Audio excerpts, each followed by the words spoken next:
시청자 여러분 안녕하십니까. 김종현 애널리스트입니다. 자, 시장은 2000선을 넘어서 2010선 박스권 고점 부근에서 승부하고 있습니다.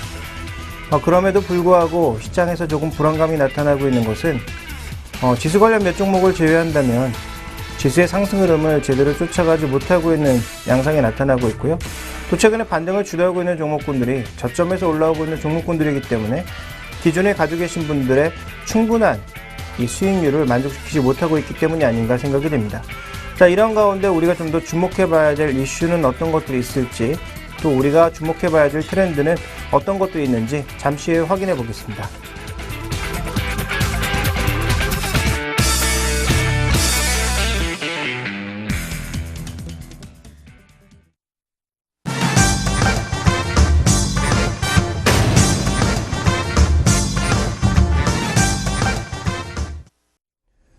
네, 오늘 우리 시장에서도 경험하셨지만 미국 시장도 마찬가지로 보이고 있는데요. 최근 시장 내에서 중소형주들 흐름이 예사롭지 않습니다. 자, 이것이 추세적으로 진행될 것인지, 또 그 이유는 무엇인지, 전체적으로 시장에서 요구하는 중소형주에 가릴 수 있는 투자 요인들은 어떤 것들이 있는지 확인을 해보도록 하겠습니다. 자, 먼저 미국 시장에서 찾아볼 텐데요. 미국 시장 내에서는 여러분들이 다 아시는 분들도 있으시겠습니다만 굉장히 많은 지수들이 있습니다. 예를 들어서 우리가 다우지수, 다우산업지수 하나만 바라보죠. 30개 종목으로 구성된 다우산업지수 하나만 알고 있지만 실제로 다우산업지수 내에는 엄청나게 많은 세부지수가 있고요. 또 나스닥 내에도 굉장히 많은 세부지수들이 있습니다. 그 중에서도 중소형주를 대표하는 지수는 다우지수와는 연관이 없습니다만 러셀 2000이라고 하는 지수가 있고요. 또 러셀 3000 지수도 있습니다. 말 그대로 대부분 이 숫자는 종목 숫자를 의미하는 것이기 때문에 소형주 2000개를 모아놨다라고 봐야 되겠죠. 이런 러셀 2000 지수의 최근의 흐름을 보시면 중소형주의 전반적인 흐름, 또 미국 내에서의 중소형주들의 흐름을 알 수가 있는데요. 자, 보시는 그림에서 나타나는 것처럼 지난 3월 이후로 고점을 형성한 이후에 굉장히 빠른 속도로 내려오고 있습니다. 러셀 2000 지수의 조정폭이 비교적 크게 나타나고 있는 양상이죠. 1200선에서 1100선까지 빠졌으니까 10%까지는 안 되지만 비교적 큰 폭의 조정이다라고 봐야 될 것 같고요. 급하게 올라온 것이 조금 느리게 빠지긴 했습니다만 최근 추세적으로 고점과 저점이 낮아지고 있다는 점. 물론 장기 지지선 아직 깨진 않고 있습니다만 이런 흐름이 곧 깨질 가능성도 있기 때문에 이 부분을 우리가 좀 중요하게 봐야 되지 않나라고 보고 있고요. 또 그 다음에 이제 S&P 지수 중에서도 S&P 500은 라지캡이고요. 또 S&P 400은 미들캡이고 S&P 600 같은 경우에 다음 그림을 살펴보시면 이제 중소형주 지수를 추적하고 있는 게 있습니다. 이것도 마찬가지라는 거죠. S&P 600 스몰캡 인덱스 같은 경우에도 최근에 조정이 뚜렷하게 나타나면서 조금 전에 살펴봤던 러셀 2000 지수와 크게 다르지 않은 모습을 나타내고 있습니다. 자, 이러한 지수의 조정을 주도하고 있는 종목은 무엇이고 이유가 무엇인지 살펴보도록 할 텐데요. 먼저 주도하고 있는 종목이 무엇인지부터 살펴보게 되면 업종별로 봤을 때는 바이오 업종의 하락이 지난 3월 초반부터 급격하게 나타나는 양상이었기 때문에 아까 살펴봤던 그림에서도 3월부터 급격한 조정이 나타나지 않았습니까? 어찌 보면 조정을 선도했던 것은 바이오 헬스케어 업종의 전반적인 조정이 가장 크게 자리매김했다라고 좀 볼 수 있는 상황이고요. 개별 종목으로 봤을 때는 물론 여러 종목군들 우리가 잘 알지 못하는 개별 중소형주들의 흐름도 있겠습니다만 그나마 조금 좀 알려진 종목군들 중에서 찾아보자면 인터넷 관련주들, 주로 기술주 중에서도 고밸류 인터넷 관련주들의 하락이 비교적 크게 나타난 양상이었습니다. 이 전 그림에서 나타나는 것은 바로 진가라고 하는 종목입니다. 이 진가의 급락세가 최근에 굉장히 심상치가 않죠. 고점이 6달러가 조금 되지 않는 수준이었는데 최근 주가는 3달러 초반까지 떨어졌으니까 거의 반토막이 났다라고 봐도 과언이 아닙니다. 물론 페이스북 내에서 진가라고 하는 이 게임 자체가 수익을 내지 못하면서 여러 가지 실망감에 주가는 계속 빠지고 있다라고 봐야 될 것 같은데요.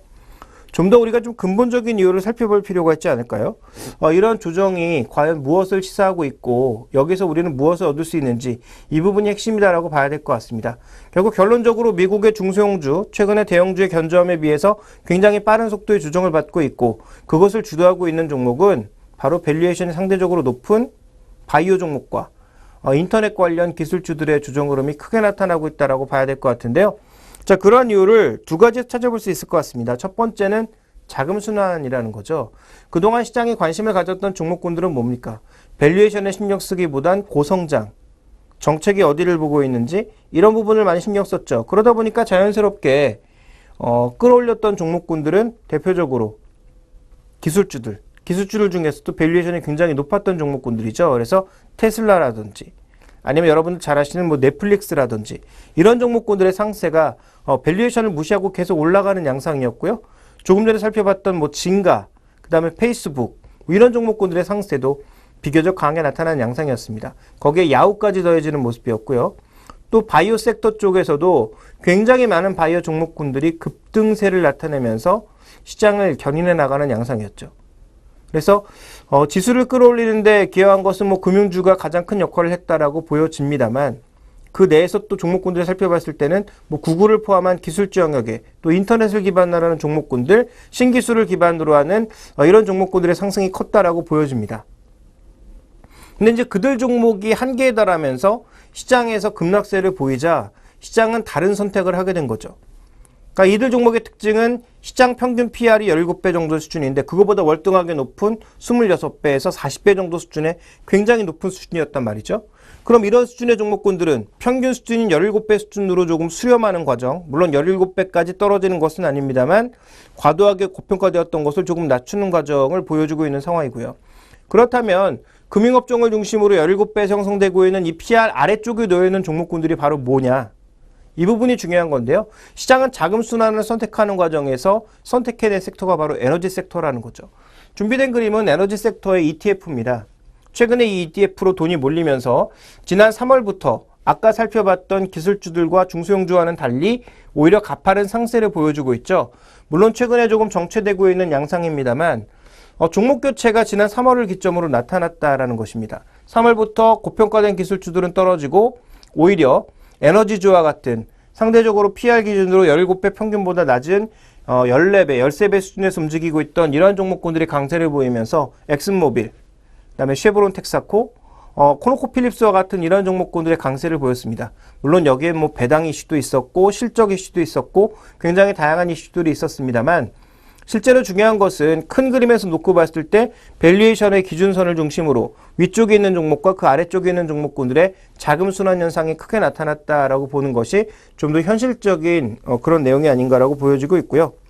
그 다음에 IT 종목 중에서 또 하나의 특징주가 있습니다. 바로 IT 소프트웨어, 서비스 관련 종목군들은 급등했다가 최근에 조정을 겪고 있는 반면 IT 하드웨어 종목군들은 견조하다라는 거죠. 자, 대표적으로 마이크론 테크놀로지 같은 경우에 연초에 주가 흐름이 한 뭐 21달러 정도 수준이었는데 최근 고점은 27달러도 넘는 그런 양상을 보여주었죠. 물론 이틀간 조정을 받으면서 속도 조절하는 양상입니다만 IT 하드웨어 쪽의 종목군들은 3월부터 같이 꺾이는 모습을 보이다가 바로 복귀했다라는 거죠.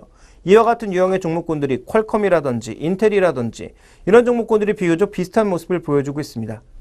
그러니까 시장 PER과 비슷한 그런 종목군들은 시장처럼 시장 수익률 부근으로 움직이거나 시장과 견조하게 움직였는데 지금 고평가받은 종목군들은 급하게 조정받은 가운데 빠르게 반등을 못하고 있는 상황이고요. 그동안 시장 대비해서 조금 덜 올랐던 또 저평가를 받았던 종목군들은 빠르게 올라가면서 미국 시장은 어떻게 보면 시장의 자금 순환이 빠르게 돌아가는 순환매 양상이 나타나는 과정에서 중소형주의 조정이 나타났다. 이렇게 봐야 될 것 같습니다. 결국 중소형주의 조정은 어떻게 보면 시장 전체의 조정을 촉발하는 그런 양상을 보였다기보단 고평가 종목군들의 밸류에이션 재조정 과정이었다. 이렇게 좀 이해를 하시는 것이 좀 더 현실적이지 않나라고 판단해 볼 수 있는 뭐 그런 상황이죠. 자, 그러면 이런 미국의 상황이 우리나라에도 똑같이 적용될 수 있을까요? 그 부분이 아무래도 오늘 적용의 핵심이 될 것 같은데요. 자, 우리나라 중소형주들은 지금 어떤 현상이 나타나고 있습니까? 기관 투자자들이라든지 외국인 투자자들이 일부 그 테마주나 이런 것들을 발굴해내면서 뭐 오른 종목도 있고 그다음에 개인 투자자들이 또 시장의 뉴스에 움직이면서 크게 뭐 시세를 낸 종목도 있습니다. 대표적으로 뭐 사물인터넷이라든지 뭐 2차전지 관련주들, 또 바이오 관련주들, 뭐 이런 여러 가지 이슈에 휩싸이면서 움직였던 종목군들이 있죠. 근데 그런 종목군들의 핵심도 결국은 우리 시장 내에서도 자금 순환과 함께 밸류에이션 위치, 그다음에 자금 선순환 과정이기 때문에 그 부분을 짚어보지 않을 수 없습니다. 자, 먼저 자금 순환 과정을 볼까요? 가장 우리가 살펴볼 수 있는 게 바로 이 고객 예탁금 부분이 아니라 빚을 내서까지 투자하는 공격적인 자금 성향을 가지고 있는 바로 그 부분입니다. 그래서 보시는 차트는 이 신용잔고인데요. 자, 신용잔고가 올해 연초, 즉 작년 연말 수준에 4조 1천억, 1,900억이니까 4조 2천억이라고 러프하게 보면 지금 현재 5월 14일 기준으로 얼마냐면 거의 5조 원에 육박하고 있습니다. 그러면 양쪽 다 모두 러프하게 봤을 때 한 8천억 정도가 늘었다라는 것인데 보시면 어느 쪽으로 많이 늘었을까요? 유가증권 시장이 한 2천 몇백억 정도 늘었고요. 코스닥 시장 쪽으로 5천억 이상 증가하면서 코스닥 시장의 신용융자 잔고가 엄청나게 증가했다라는 거죠. 그러니까 똑같은 금액이 는 것이 아니라 거래소보다는 유가증권 시장보다는 코스닥 시장 중심으로 급격하게 늘었다라는 것입니다. 최근에 지수가 정체에 빠지면서 코스닥 시장 쪽으로 일부 단기 자금들이 좀 쏠려가는 모습을 보였기 때문에 이런 자금 순환 과정으로 봤을 때 우리 시장은 어떻게 봐야 될까요? 밸류에이션 과정도 있겠지만 자금 순환 과정에서 만약에 증시가 하락세를 보인다면 자금이 쏠렸던 코스닥 시장의 조정 압력이 높아질 가능성이 조금 더 우리 시장도 높다라고 봐야 되겠죠. 그러니까 결국은 미국 시장은 밸류에이션 재조정 과정에서 자금의 움직임이 대형주를 선택하고 좀 더 밸류에이션이 낮은 종목군들을 선택하는 모습을 보여주면서 최근에 중소형주 조정이 이어지고 있고 앞으로도 조금 더 이어질 가능성이 높아 보이는 상황인데요. 국내 증시도 마찬가지입니다. 이렇게 코스닥 시장 테마주나 일부 공격적인 종목군들로 신용잔고가 몰리면서 결국 최근 국내 증시에도 어떤 양상이 나타나고 있습니까? 그동안 움직이지 않았던 종목군들, 시멘트, 건설, 건자재 이런 종목군들이 신고가를 치거나 바닥에서 비교적 견조하게 움직이는 모습들을 나타내고 있죠. 그다음에 증권이나 은행주 같은 것들도 최근 들어서는 실적이 예상보단 좋아졌다. 물론 실적이 좋아진 이유가 펀더멘탈이 좋아진 게 아니라 사람 많이 잘라내서 비용 아낀 것이 요인이긴 했습니다만 어쨌든 그런 관점에서도 실적이 좋아졌다라는 관점하에 국내 기관 투자자들을 중심으로 해서 굉장히 공격적인 저가 매수에 들어갔고 그들 종목의 거래가 집중되면서 상대적으로 코스닥 시장의 조정폭이 확대되는 그런 양상을 보일 가능성이 있다라는 거죠. 자, 그러면 지금 현재 시장이 박스권을 크게 벗어나지 않고 박스권을 이탈한다고 하더라도 박스의 저점과 고점이 조금씩 올라가는 그러는 굉장히 느린 상태의 상승을 보인다면 결국 우리 시장도 어떻게 될까요? 미국 시장과 똑같이 흘러가진 않겠지만 비슷한 양상을 보일 가능성이 있습니다. 그러니까 상대적으로 밸류에이션이 낮고 최근에 상승해서 여전히 소외되었던 그들 종목으로 시장의 매기가 쏠리면서 단기적인 자금이 집중되었던 코스닥 시장의 테마주들 펀더멘탈 없이 올랐거나 아니면 굉장히 공격적인 모멘텀으로 올랐던 종목군들의 단기적인 주가 조정은 조금 더 이어질 가능성이 있다라고 볼 수가 있겠고요. 특히 단기적으로 신용잔고가 많이 늘어났던 종목군들이 제일 위험하다라는 거죠. 그래서 핵심은 뭐냐면 보유하고 계신 종목군들의 신용잔고가 연초 대비해서 얼마나 늘어나는지를 개별 종목군별로 확인해 보실 필요가 있을 것 같습니다. 그래서 만약에 개별 종목의 신용잔고가 비교적 많이 늘어났다면 그들 종목에 대해서는 조금은 잘라낼 필요가 있겠다. 다만 이 신용잔고의 증가가 지금 5조 원에 육박했다고 해서 꼭 문제가 되는 걸까요? 절대 금액 자체는 저는 그렇게 중요하진 않다라고 봅니다. 물론 절대 금액이 한 6개월 만에 2조, 3조 이렇게 늘었다면 굉장히 부담스럽겠습니다만 지금 금액이 늘어난 것은 어찌 보면 지수 상승 과정에서 나타나는 현상이거든요. 그렇다면 코스닥 시장 내에서도 급락이 나타나는 과정에서 이러한 것들이 더 부담이 될 거라는 거죠. 그래서 가장 중요한 것은 시장 분위기가, 코스닥 시장 분위기가 어떻게 바뀌느냐가 중요할 것 같고요. 지금 미국 시장의 경우나 우리 시장의 자금 선순환 과정을 보면 분명히 조금 부담을 받을 수 있는 위치에 있다. 그래서 상대적으로 코스닥 시장에 테마로 올랐던 종목군들이 위험해 보인다라는 것입니다. 그래서 지금 당장 내일부터는 아니겠지만 우리가 좀 주의해 봐야 될 것은 코스닥 시장의 변동성이 확대될 가능성, 특히 단기적으로 신용잔고, 최근에 주가가 급락해서 신용잔고가 들어왔든 아니면 급등해서 신용잔고가 늘었든 어떤 상황이 되었든 그 부분에 있어서의 변동성을 우리가 추적해 나갈 필요가 있겠다. 또 하나 주의할 건 뭐냐면요. 신용잔고는 늘지 않았지만 계속 주가가 급등하면서 신용잔고의 그 늘어난 부분을 상쇄해준 그런 종목군들. 그런 종목군들 같은 경우에도 분명히 주가가 꺾일 때는 변동성이 커질 수가 있겠죠. 빌려서 주식을 산 것이기 때문에 가장 급한 사람들일 가능성이 있습니다. 그래서 초기에 투매를 주도할 가능성이 있다는 측면에서 상대적으로 유가증권 시장이 되었든 코스닥 시장이 되었든 신용잔고가 펀더멘탈의 증가와 상관없이 들어오면서 주가를 급등시켰던 종목군들에 대해서는 전부 주의가 필요하다. 이런 관점의 종목 투자 전략을 말씀드리겠습니다.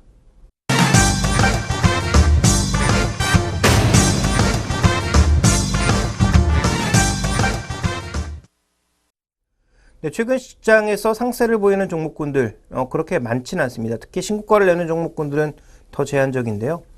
그 가운데에서도 의료업종의 종목군에 신고가가 나고 있습니다.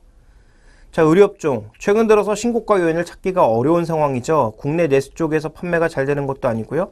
또 중국 쪽도 최근 여러 가지 모멘텀이 있습니다만 경제 상황 자체가 그렇게 긍정적이진 않기 때문에 중국 모멘텀으로 올랐던 의료 관련주들의 탄력도 최근 들어서는 좀 줄어들고 있는 상황인데요. 자, 의료업종에서 신고가 나고 있는 종목은 뭘까요? 최근 시세를 확인해 보신 분들은 알겠습니다만 휠라코리아입니다. 자, 이 휠라코리아는 굉장히 독특한 회사라고 할 수 있는데요.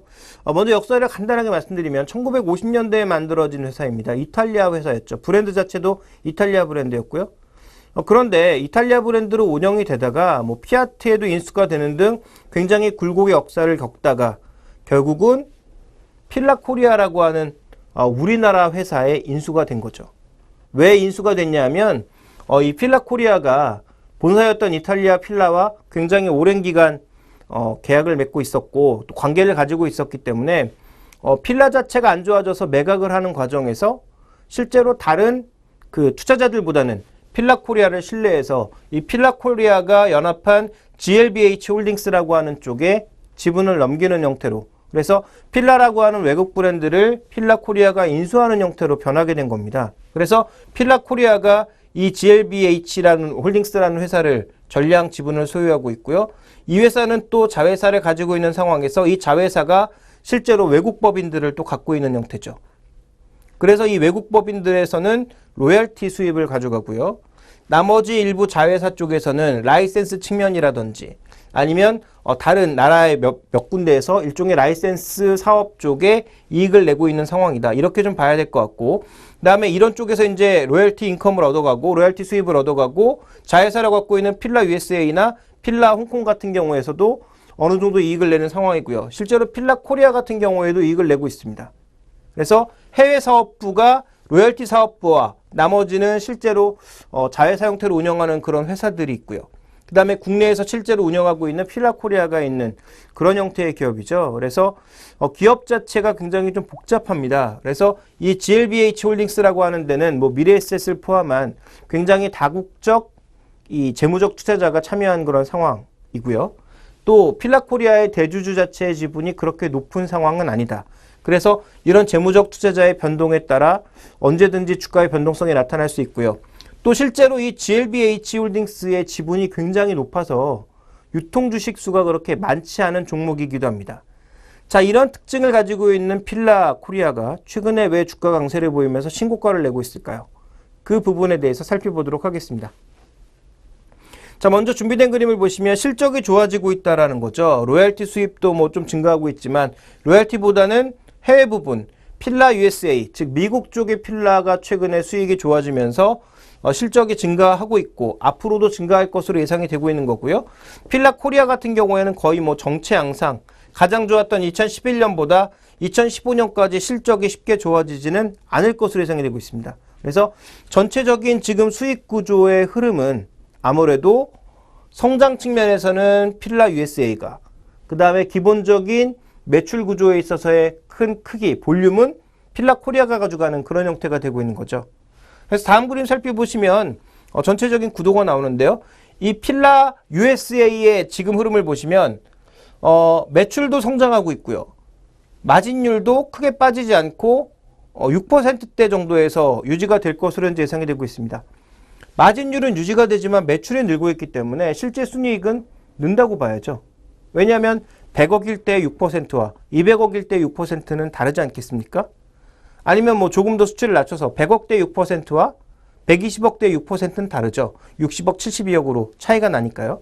그 부분의 차이를 우리가 좀 보고 있는 거죠. 그래서 실제적으로 해외 부분의 성장이 미국 쪽에서 의류 부분이라든지 신발 부분이라든지 이런 쪽에서 나타나기 시작하면서 필라코리아의 실적이 조금씩 좋아지고 있다. 이렇게 좀 판단하고 있는 것 같고요. 그 다음 그림을 살펴보게 되면 실제로 지금 성장률 기준으로 봤을 때 해외 매출액의 성장률이 2013년까지는 22%로 비교적 빠르게 나타났는데요. 2013년부터 2016년까지는 그 성장률 속도가 절반으로 줄어들긴 하지만 그래도 한국이나 미국이나 이들 국가의 성장률보다 빠르다라는 거죠. 한국의 성장률이 잠재 성장률을 모두 채운다고 하더라도 4% 내외인 반면 지금 예상으로만 보면 2013년부터 16년까지의 연평균 성장률이 10%가 넘을 것으로 예상을 하고 있고요. 보시면 로열티의 매출액 비중이 그렇게 높지 않은 상황입니다. 전체 매출에 비하면 6%밖에 되지 않는데 로열티의 영업이익 비중은 점점 늘고 있거든요. 그러니까 아까 첫 번째 그림에서 보셨던 해외 쪽에서의 로열티 수익도 늘고 있는 상황이고 해외 쪽의 매출도 점점 늘어날 것으로, 특히 미국을 중심으로 늘어날 것으로 예상이 되고 있는 상황이어서 이와 같은 여러 가지 긍정적 그림들이 현재 주가에 녹아들고 있다. 이렇게 좀 봐야 되는 상황입니다. 그럼 이 종목에 최근에 신고가를 낼 정도로 주가가 많이 올랐는데요. 그렇다면 부담이 될 정도로 많이 오른 것은 아닐까요? 해외 업체들과 좀 비교를 해보도록 하겠습니다. 왜냐하면 필라코리아는 지금 글로벌 스포츠 브랜드로 거듭나려고 하고 있는 상황이다 보니까 그런 쪽과 좀 비교를 해야 되겠죠. 상대적으로 이제 한세실업처럼 뭐 ODM, OEM만 하고 있는 업체라든지 아니면 영업무역 같은 업체들과도 약간 차별화를 둬야 되는 게 이게 브랜드를 가지고 실제 나가고 있는 상황이기 때문에 다른 ODM, OEM 업체는 조금 다르다라고 봐야 될 것 같고요. 또 최근에 인수했던 골프 업체, 그 골프 업체가 타이틀리스트, 풋조이 같은 골프화 부분에서는 전 세계 뭐 1위권의 영역을 차지하고 있는 회사도 인수를 했는데요. 그 인수와 관련된 긍정적인 효과도 장기적으로 나타날 것으로 보고 있는 상황 속에서 글로벌 업체와 수익률을 비교해 보니까 뭐 나이키, 아디다스 뭐 이런 데와 비교해 보니까 뭐 비슷하게 전개되고 있다라는 거죠. 물론 여기에 그림에 표시는 안 돼 있습니다만 수익률 기준은 이 중간쯤에 들어가는 양상이어서 아주 극도로 많이 올라서 이들 종목보다 차별화되게 많이 오른 것도 아니고요. 또 이들과 비교해 봤을 때 아주 크게 못 오른 것도 아닙니다. 적정한 수준의 위치를 차지하고 있다고 봐야 될 것 같고요. 다음 그림 살펴보게 되면 수익률 측면에서는 그런데 밸류에이션 측면으로 봤을 때는 현재 이 필라코리아가 내고 있는 ROE, 자기 자본 대비 이익률 대비해서 PBR은 굉장히 낮은 수준, 거의 비교할 만한 업체들 수준에서 가장 낮다라고 봐야 되겠죠. 물론 시가총액을 비교해보면 이들 업체와 필라코리아가 비교는 안 됩니다만 어쨌든 필라코리아의 위치를 비교할 수 있는 데가 이들 업체밖에 없다라는 측면에서 놓고 봤을 때 굉장히 저평가되고 있다는 것입니다. 지금 ROE가 10%도 안 나오는 콜롬비아보다도 낮은 수준에서 거래가 되고 있다는 거죠. 그러면 아까 언급드렸던 대로 이 회사의 지분구조상의 문제, 또 가지고 있는 주식에 뭐 첨부되어 있는 굉장히 여러 가지 복잡한 상황들, 그런 부분들 때문에 우리가 할인 요소를 많이 낸다고 하더라도 현재 이 종목의 위치는 분명히 최근의 주가 반등에도 불구하고 저평가되었다라는 판단을 할 수밖에 없는 상황입니다. 그래서 다음 그림 보시면 밸류에이션 차트가 나오는데요. 자, PBR 측면에서는 이제 막 한 배를 넘어가고 있는 상황인 거고요. PR 측면에서는 12개월 포워딩을 해봤을 때 12배도 채 닿지 않은 그런 상황입니다. 자, 그렇다면 이 종목이 해외 업체들의 평균 PR이 뭐 20배 정도의 수준까지 갈 수 있을까? 저는 뭐 쉽지 않다고 봅니다.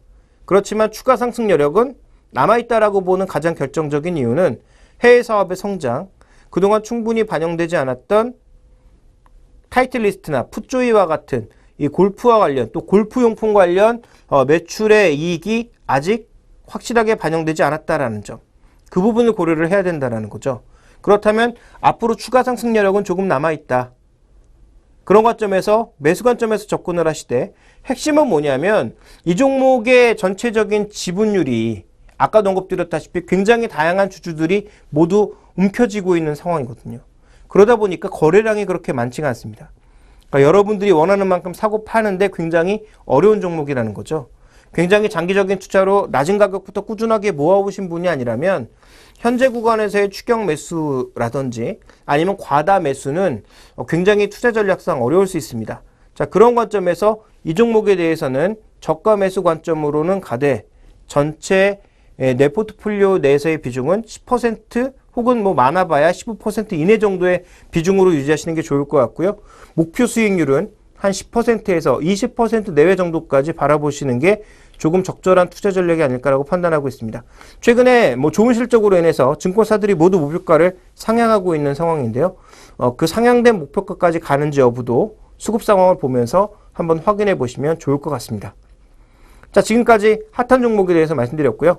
상대적으로 조금 안 좋은 종목에 대해서 언급을 드려야 될 것 같습니다.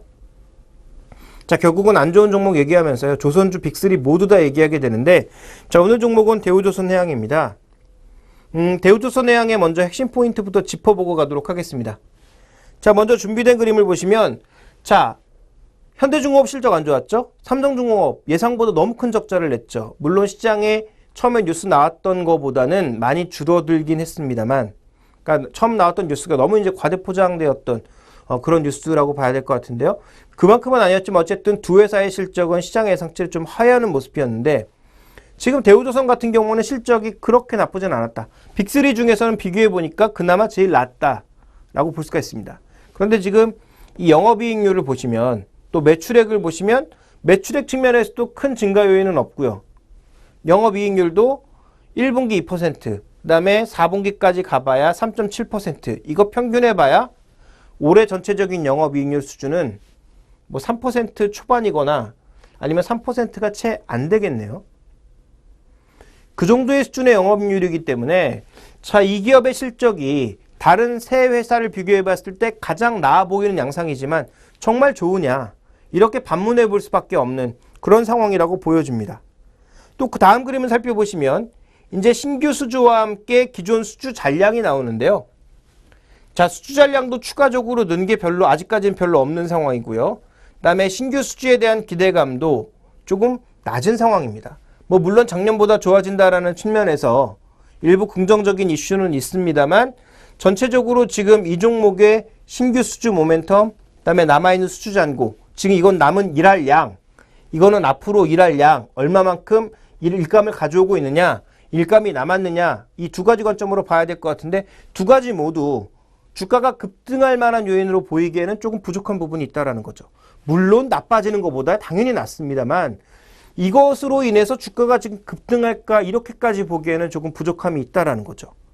그래서 어떻게 보면 결론을 좀 미리 말씀드리는 걸 수도 있는데요. 대우조선해양의 핵심은 너무 주가가 과도하게 저평가되었다면 그것을 제자리까지 끌어올리는 데는 역할을 할 수 있다. 그러나 제자리에 간 이후에 추가적인 상승 요인은 아직까지 좀 더 기다려봐야 되겠다. 이렇게도 결론을 내려볼 수 있을 것 같습니다. 자, 그 다음 흐름들을 좀 살펴보도록 하죠.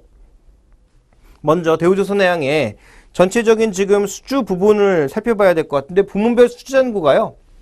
삼성중공업이 가장 안 좋았던 게 해양 부분이 높아서였는데, 이 종목도 마찬가지로 해양 부분이 굉장히 높다라는 것입니다.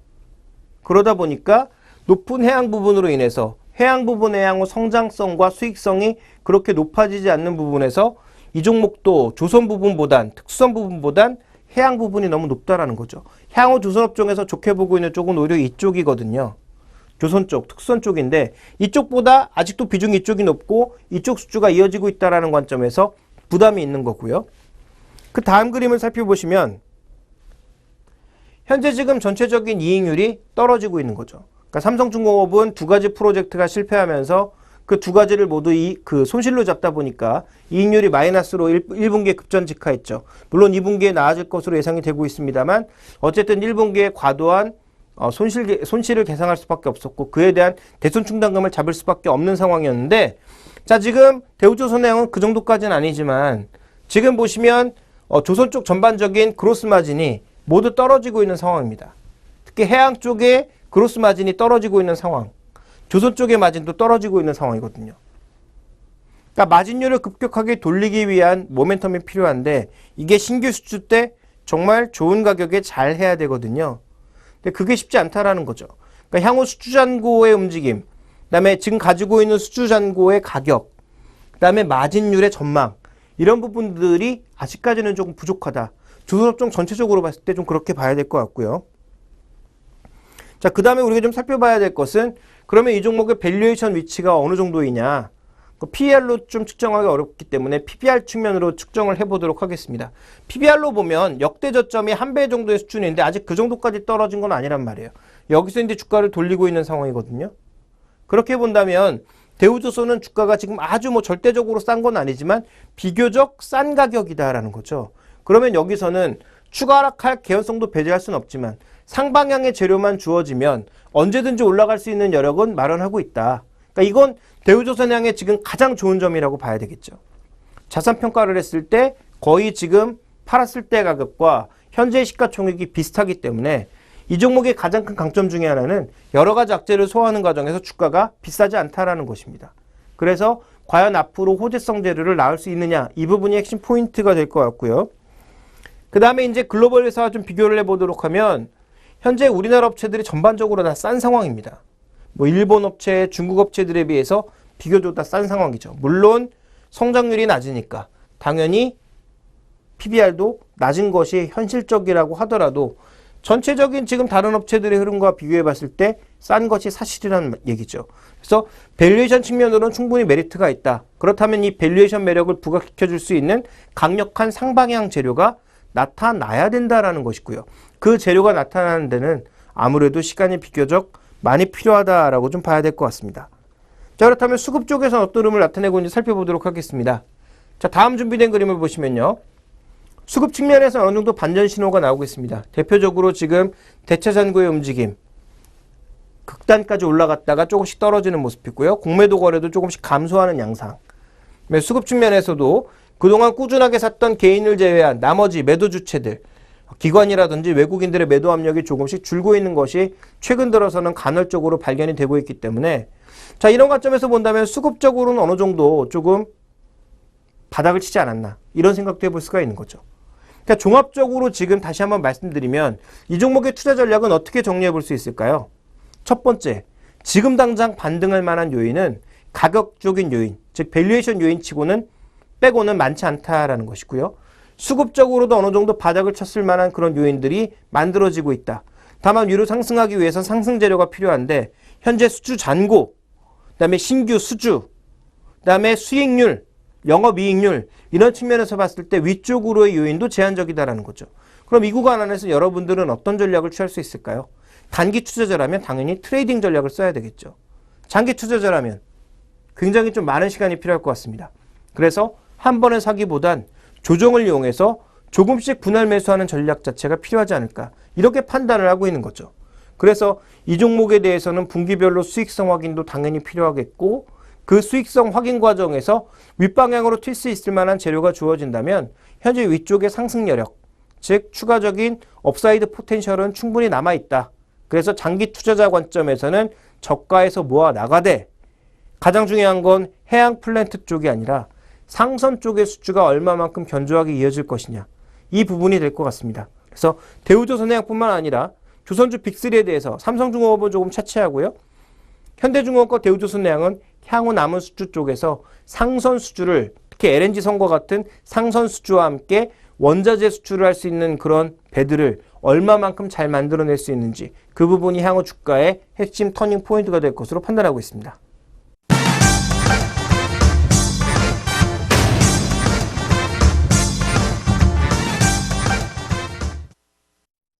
네, 오늘 리포트 뒤집기 시간에는 3월 인터넷과 관련된 부분을 살펴보고자 합니다. LG경제연구원에서 두 개의 리포트가 발표가 됐는데요. LG경제연구원의 IoT 시대 서비스 중심의 신흥 강자가 부상한다 라는 리포트가 있고요. 그 다음에 트릴리언 센서 IoT 시대를 열고 있다라는 리포트가 있습니다. 자, 이 두 가지 리포트의 내용이 상대적으로 많아서 여러분들께 이 시간에 모든 내용을 전달해 드릴 수는 없고요. 겹치는 내용들을 중심으로 과연 우리가 중심으로 봐야 되는 것이 무엇인지 그 부분만 한번 축약해서 살펴보도록 하겠고요. 개인적으로 관심이 있으신 분들은 LG경제연구원의 두 가지 리포트를 처음부터 끝까지 몇 번 읽어보실 필요가 있을 것 같습니다. 그래서 제가 항상 말씀드리지만 지금 우리 시장에서 움직이고 있는 IoT 관련주들, 사물인터넷 관련주가 정말 사물인터넷 관련주인가를 왜 계속 질문 드리는지 여러분들께서도 아마 아실 수 있을 것 같은데요. 자, 먼저 리포트의 내용을 순서와 상관없이 살펴보도록 하죠. 자, 가장 먼저 IoT와 관련돼서 우리가 앞으로 어떻게 진화될 것인가, 이 부분에 대해서는 여러 번 말씀을 드려왔습니다. 그래서 지금 이 하드웨어 쪽을 살펴보게 되면 프로세서나 센서, 통신 모듈 이런 것들의 크기가 점점 작아지고 고도화되고 있다는 점이 핵심이고요. 그 다음에 이 하드웨어를 이용을 해서 서비스, 빅데이터, 클라우드, 인공지능 이런 여러 가지 기술들을 모두 이용을 하게 된다는 거죠. 그러니까 지금 사물인터넷의 핵심은 뭐냐면 이 하드웨어를 바탕으로 서비스를 쓸 수 있다는 게 핵심입니다. 그러니까 지금까지도 물론 그랬지만 여러분들이 들고 있는 스마트폰도 마찬가지고요. 대부분 마찬가지지만 조금 더 다양한 형태의 그런 서비스가 나타날 수 있다는 점에 우리가 주목을 해봐야 될 것 같고요. 그 다음에 이런 통신망이 반드시 필요하다라는 것. 이 세 가지를 바탕으로 해서 이런 형태로 가고 있는 건데요. 일단 무인 자동차, 서비스 로봇, 드론, 무인기라고 봐야 되겠죠. 무인 항공기 뭐 이런 형태로 갈 것으로 얘기가 되고 있고요. 또 스마트 홈, 스마트 빌딩, 스마트 시티 같은 것들. 뭐 스마트 시티는 뭐 대표적으로 어떤 게 될까요? 뭐 교통 제어 시스템, 환경 제어 시스템 뭐 이런 것들이 될 수가 있겠죠. 그다음에 전력망 시스템 뭐 이런 것들. 이런 것들이 될 것 같고요. 그 다음에 이제 뭐 여러분들이 쓰고 있는 스마트폰 패드, 스마트 TV, 스마트카 뭐 이런 것들도 있을 수 있고요. 그 다음에 웨어러블 기기 뭐 굉장히 다양한 형태로 쓰임새가 나타날 것으로 현재 예상이 되고 있습니다. 그래서 서비스 자체는 점점 하드웨어는 고도화되고 서비스는 다양화된다라는 점, 이 부분이 핵심으로 보여지고 있고요. 다만 우리가 여기에만 빠지면 안 되는 게 사물 인터넷의 범위가 워낙 넓기 때문에 앞으로 하드웨어 기기는 점점 더 높은 사양, 고사양을 요구하고 점점 더 비싼 기기만 요구할 거다. 이건 전적으로 틀린 얘기가 되겠죠. 여러분들도 분명히 중요하게 아셔야 됩니다. 사물 인터넷이 앞으로 발전하면 발전할수록 점점 더 비싼 기기, 고도화된 기기만 쓸 거다. 절대 틀린 얘기라는 거죠. 제가 다시 한번 강조드리겠습니다. 사물 인터넷의 범위가 넓어지면 넓어질수록 점점 더 조그마고 소형화되고 이런 기기가 쓰이는 것은 맞지만 그게 점점 비싼 기기 그리고 점점 고도화된 기기라는 말은 전적으로 틀린 얘기다 라고 표현해 볼 수 있는데 왜 그런지는 확인을 한번 해보도록 하죠. 일단 하드웨어 측면에서 이 센서가 기존에 이제 가장 중요한 핵심 기기, 예전에는 이제 컴퓨터였는데 지금은 스마트 기기로 점점 옮겨가고 있는 상황인데요. 이 과정으로 가는 과정에서 보면 칩 숫자가 폭발적으로 증가하는 것은 맞습니다. 그래서 모바일 센서들의 움직임, 휴렛패커드, 인텔, 보쉬, 퀄컴, 삼성, NEC, 에릭슨, 뭐 텍사스 인스트루먼트 이런 쪽의 전체적인 사용 센서의 수, 특히 여기 뭐 센서라기보다는 좀 더 정확하게 표현해 보면 일종의 이제 인공지능이라고 봐야 되겠죠. 이런 것들의 사용 개수가 2017년에 100억 개, 2022년 가면 1000억 개, 그 다음에 조 단위로 막 늘어간다는 거죠. 그러니까 지금 성장률이 모바일 센서가 2012년까지는 222%씩 연 증가했는데 그 이후로는 2012년부터 2032년까지 20년간 무려 56%나 증가할 거라는 거죠. 그러니까 앞으로 이 센서는 우리가 정말 다양한 기기에서 사물 인터넷을 쓸 것이기 때문에 그러니까 지금 뭐 간단하게 말씀드리면 여기, 그다음에 저 앞에 저를 비추고 있는 카메라, 위에 조명 모두 센서가 쓰일 것이기 때문에 센서의 사용 그 활용 부위는 그다음에 활용 기기는 점점 늘어날 거라는 거죠. 그러니까 가장 핵심 트렌드 중에 하나는 하드웨어 중에서 센서는 앞으로 폭발적으로 늘 수밖에 없다. 그렇다면 핵심 센서 기술을 갖고 있는 이들 기업들의 움직임은 앞으로도 좋아질 수밖에 없다라는 점이 첫 번째 핵심 포인트고요. 자, 그 다음에 아까도 이제 우리가 말씀드렸습니다만 산업별로 봤을 때 굉장히 많은 센서들이 필요하다라는 것입니다. 흔히 우리가 얘기하는 센서는 지금 어떤 것들만 많이 생각하시냐면 CPU 역할을 할 수 있는 그 칩만 이제 생각을 많이 하시는데 그 부분이 아니라 지금 소비가전 쪽에서는 온도, 습도, 진동, 접촉, 마이크로폰, 의료건강, 항공, 자동차, 가정, 도시 등 굉장히 다양한 용도로 많은 센서들이 필요하다라는 거죠. 여기엔 겹치는 것도 있고 겹치지 않는 것도 있습니다. 그래서 이 센서라고 하는 게 단순하게 두뇌 역할을 하는 그 센서뿐만 아니라 여러분들이 쓰는 스마트폰 안에 들어가는 카메라도 센서고요. 그 다음에 GPS도 센서고요. 그 다음에 뭐 조도 센서도 있죠. 그 외에 또 여러 가지 뭐 게임을 하는데 필요한 그런 센서들, 방향성을 나타내는 센서라든지 평형을 맞춰주는 센서라든지 이런 여러 가지 센서들이 앞으로 다양하게 쓰일 거라는 게 핵심 포인트입니다. 그래서 서비스의 발달과 함께 하드웨어 발달도 같이 나타나게 되는데 하드웨어에서의 가장 중요한 핵심은 이 센서의 개수가 엄청나게 많아진다는 것. 그리고 그 센서는 우리가 흔히 얘기하는 칩뿐만 아니라 굉장히 다양한 형태, 카메라 모듈의 형태가 될 수도 있고 그 다음에 저번에 한번 말씀드렸던 라이파이류와 같은 그런 개방형 하드웨어 기기가 될 수도 있는 거고요. 오픈소스 하드웨어가 될 수도 있는 거고 굉장히 다양한 형태로 나타날 것이라는 거죠. 그 부분의 이제 핵심이라고 볼 수가 있겠고요. 그럼 이걸 좀 더 예를 들어서 스마트홈으로 가게 되면 이 안에 지금 이 화면에 보이는 안에만 보이는 센서가 하나, 둘, 셋, 넷, 다섯, 여섯, 일곱, 여덟, 9개라는 거죠. 물론 더 있겠죠. 찾아보면. 앞으로 이런 센서들을 활용해서 굉장히 다양한 서비스를 할 수 있다는 겁니다. 예를 들어 조명 제어 신호. 내가 집에 들어가게 되면 자동으로 조명이 죽는다든지. 뭐 지금도 물론 가능하죠. 뭐 적외선 선세 같은 것들을 이용해서 가능하고요. 보안장치 제어. 불이 꺼지고 뭐 사람들이 모두 잔다. 그러면 보안장치가 자동으로 온되는 뭐 그런 제어 신호라든지. 창문 개폐. 뭐 이런 것들은 안에 공기의 질이 굉장히 좋지 않아졌을 때 자동으로 창문을 개폐해서 안에 공기의 질을 높여주는 뭐 그런 센서 역할을 한다든지. 굉장히 많은 그런 센서들이 존재한다는 것입니다. 그러니까 우리가 흔히 얘기하는 스마트 홈 서비스를 앞으로 확산시키기 위해서는 센서 역할이 굉장히 중요하다. 근데 이 센서는 아까도 언급드렸던 것처럼 굉장히 다양한 형태로 존재하고 있다는 점을 주목해 보실 필요가 있을 것 같고요. 그 다음에 이제 모션 센서라는 게 있는데, 모션 센서가 뭡니까? 결국 우리의 움직임을 추적하는, 트래킹하는 그런 센서가 되겠죠. 그게 초반에는 뭐 스마트폰 정도에만 쓰였다가 이제는 뭐 밴드를 포함한 다양한 형태, 뭐 지하철 내에도 쓰일 수 있고, 그 다음에 산업용 기계에도 쓰일 수 있고요. 뭐 교통 쪽, 산업 쪽, 다양한 기기 쪽에 쓰인다라는 거죠. 이런 모션 기기에서 기기에 쓰이는 건 어디에 쓰일 수 있을까요? 인간형 로봇. 뭐 이런 것들이 쓰일 수가 있겠죠. 그러다 보니까 이 사물 인터넷과 관련된 부분들은 앞으로 센서의 숫자가 무한하게 늘어날 수밖에 없다라는 것이 아까 처음에 말씀드렸던 리포트에 트릴리언 센서, IoT 시대를 열고 있다라는 리포트의 가장 핵심 내용입니다. 그러니까 앞으로 센서의 숫자는 엄청나게 많아질 수밖에 없고 그 센서를 만드는 기업들에 대해서 우리는 주목할 수밖에 없다. 이 한마디만 기억해도 되는 게 되겠죠. 그 다음 그림 살펴보시면 그러다 보니까 실제로 이제 앞으로 센서들이 어떤 식으로 운영이 될 거냐면 지금은 한 가지 센서로 운영되는 일종의 개별 센서가 중심이었다가 2013년부터 콤보 센서라고 하는 게 늘고 있는데 이 콤보 센서가 뭐냐면 두 가지 센서를 결합한다라는 것입니다. 지금 우리가 쓰는 스마트폰 안에 들어가는 것도 CPU 역할을 하는 AP, 어플리케이션 프로세서와 그다음에 GPU, 그래픽 센서 역할을 할 수 있는 그래픽 그 두뇌 역할을 할 수 있는 두 가지가 결합돼서 일종의 하나의 모듈을 만들어내는 거죠. 자, 그런 형태로 콤보 센서, 두 가지 센서를 같이 이용해서 어떤 특정한 역할을 하는 그런 기기들이 점점 많아진다는 거죠. 그 예를 들어서 집안에서 조명 관련 센서와 함께 보안 관련 센서가 함께 어떤 칩 안에 올라가 있다. 그러면 두 가지가 동시에 관리가 가능한 거죠.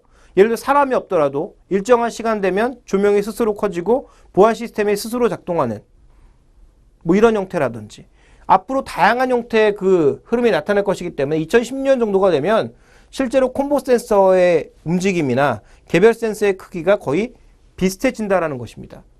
지금 이게 100만 달러로 기록을 한 것인데요.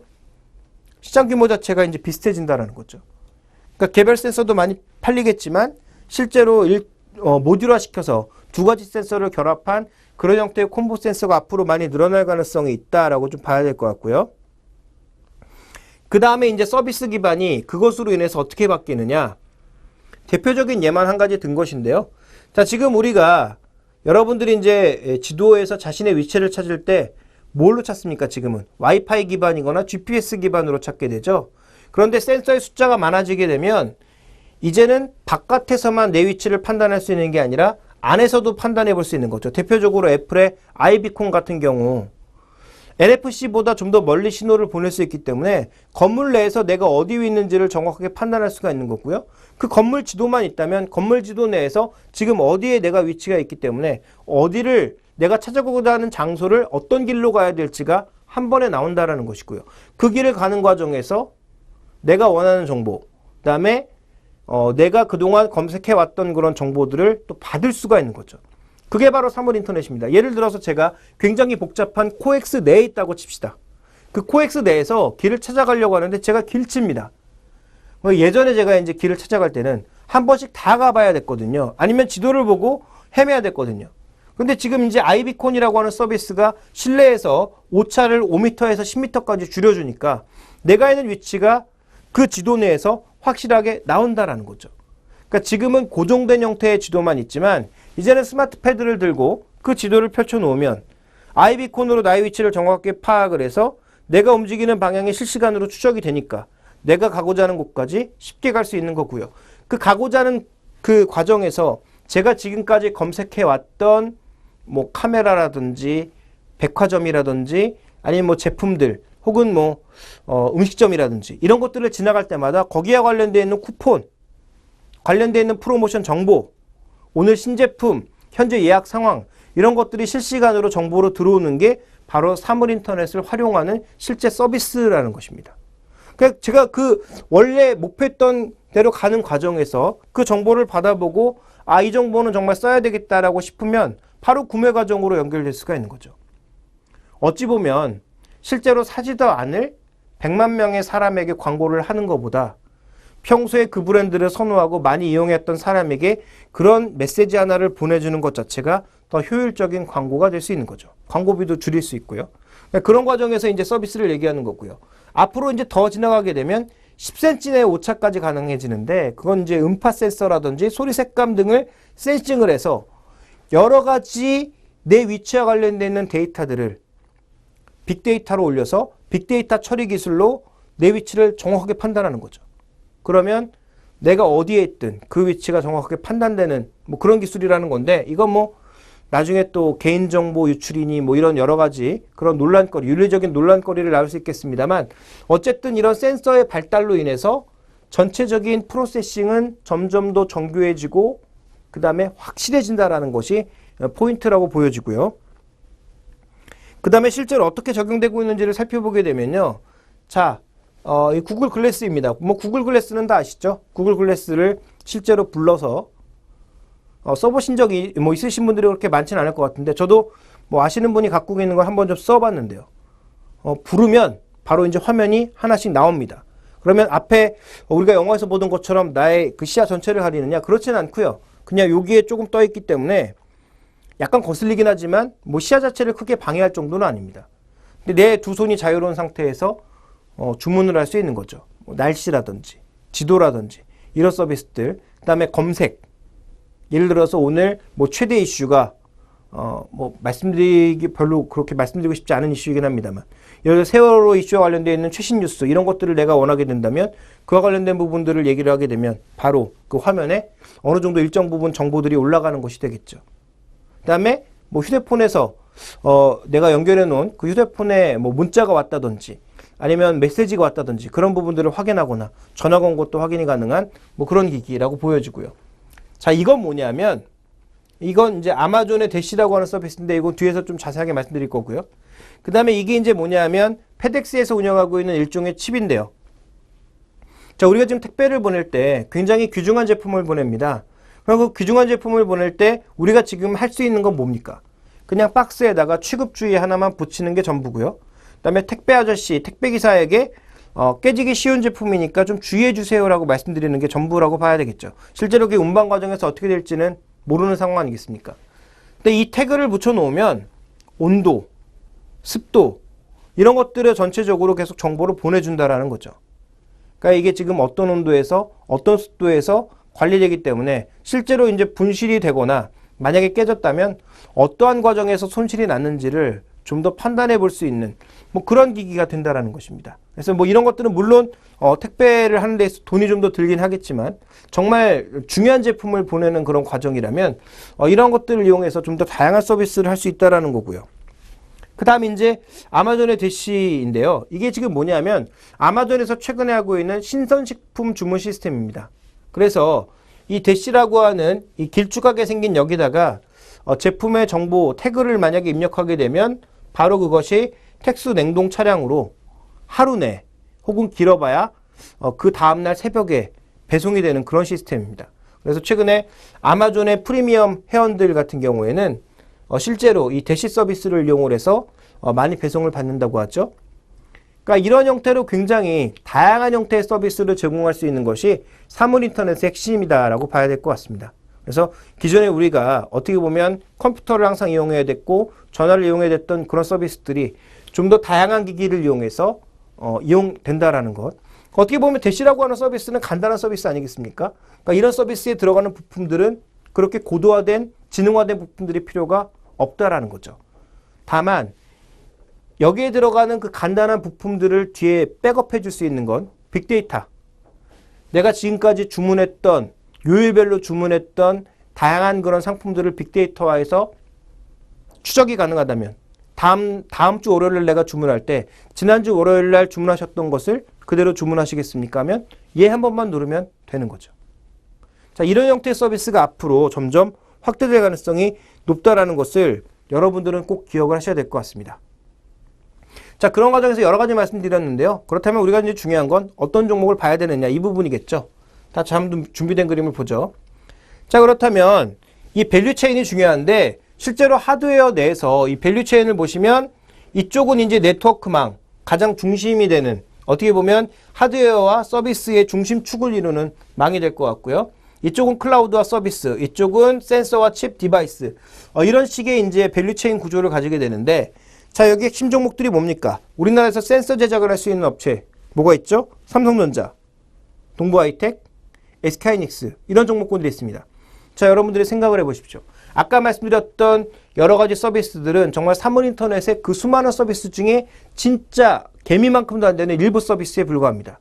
여기에 들어가는 다양한 센서 칩들을 만들 수 있는 기업들, 또 국제적인 기술을 갖고 있는 그런 기업들이 앞으로도 충분히 매출을 올릴 만한 여지가 많이 남아있다는 측면에서 이들 세 기업은 여러분들이 주목해 보실 필요가 있을 것 같고요.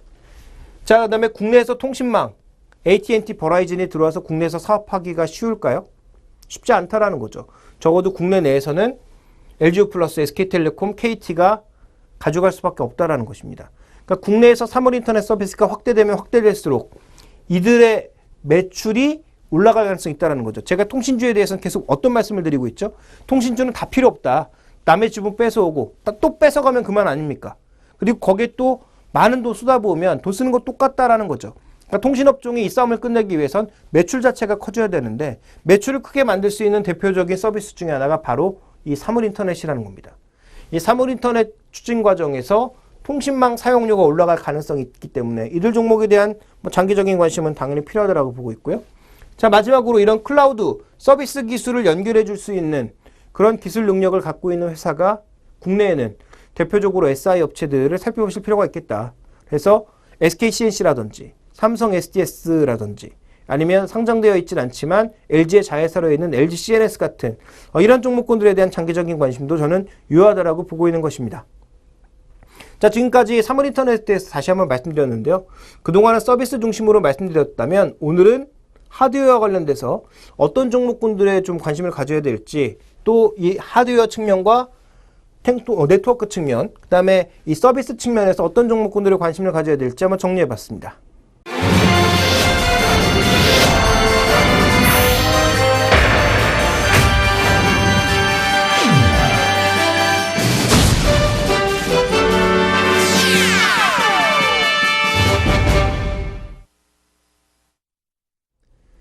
네, 오늘 1시간 동안 여러 가지 얘기를 나눠봤습니다. 지금 우리 시장이 가지고 있는 당면 과제, 그다음에 미래에 우리가 관심을 가져야 될 핵심 기술, 이 두 가지에 대해서 말씀드렸고요.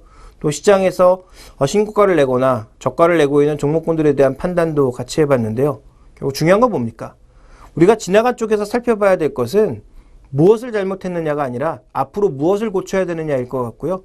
미래를 보면서 중요한 것은 우리가 어떻게 살 것이냐에 대한 관심이 좀 더 필요하지 않을까라고 판단하고 있습니다. 자, 어떻게 살 것이냐에 대해서 최근 외국에서도 굉장히 많은 고민이 나오고 있고 그 고민 가운데 부각되고 있는 것이 미래 핵심 기술, 미래 우리를 좀 더 편하게 만들어줄 수 있는 그런 IT 기술이기 때문에 그와 관련된 종목군들에 대해서는 앞으로도 계속 업데이트하면서 여러분들께 이 시간을 통해서 말씀드리도록 하겠습니다. 저는 김종현 애널리스트였고요. 1시간 동안 시청해주셔서 감사합니다.